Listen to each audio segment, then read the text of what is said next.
I am yours. You are mine, of that be sure. You are locked in my heart, the little key is lost, and now you must stay there forever. Alex to Nicholas.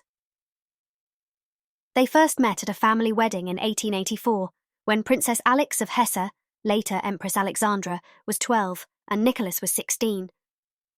Since they both sprang from the rarefied world of European royalty, they were closely related through multiple lines and saw each other quite regularly through the years. Alex made enough of an impression on Nicholas that he scrawled in his diary he dreamed of marrying her one day. Princess Alex of Hesse was the granddaughter of Queen Victoria. By 1889, the Tsarevich Nicholas, heir to the Russian throne, was very taken with the lovely 17-year-old Alex when she came to St. Petersburg to visit her sister Ella. Shy and somewhat serious, Alex was interested in Nicholas as well.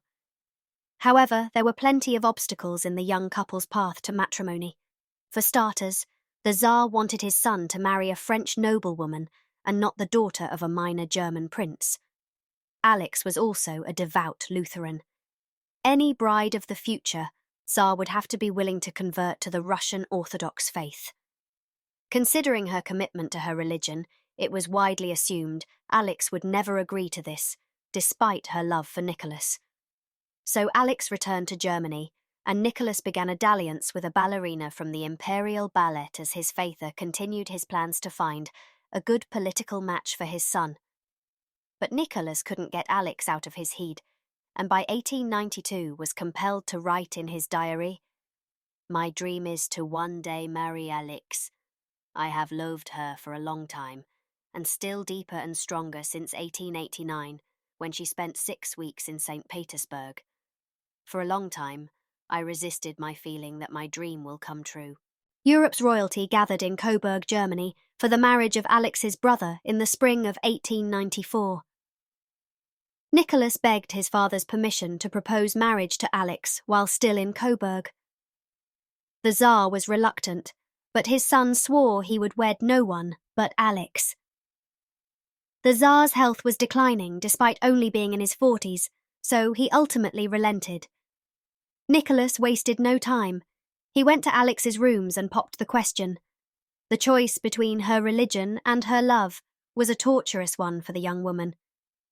She initially declined his proposal because of it, hoping he would rescind that requirement. Grandmama Queen Victoria, among others, talked Alex into converting to Russian Orthodoxy. By the next day, Alex decided to accept Nicholas's offer. The following morning, the ecstatic couple had coffee with a delighted Queen Victoria. The Queen was very fond of Alex, particularly for having the gumption to refuse Prince Albert.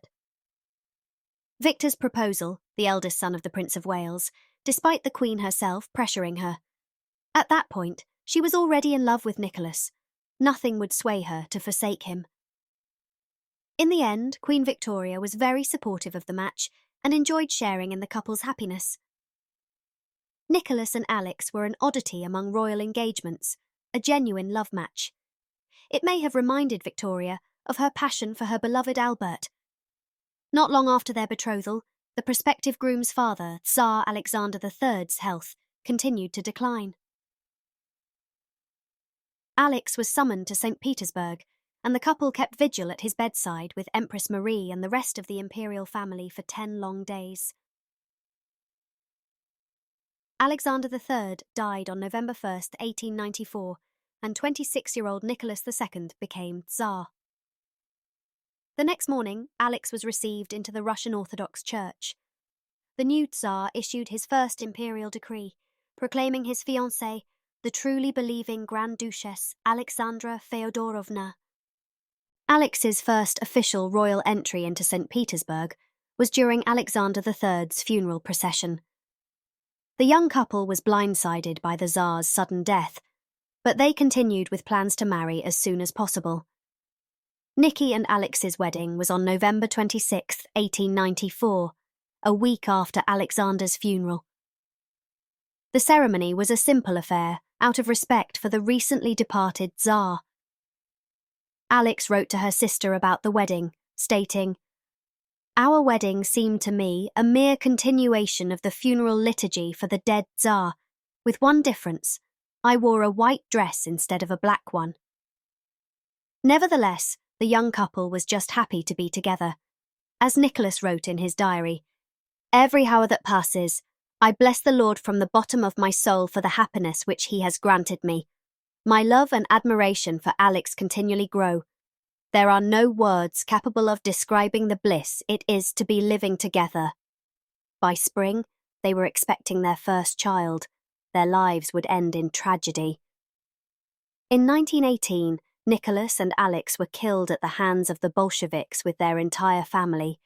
But until their last breath, they remained as they began, completely devoted to one another.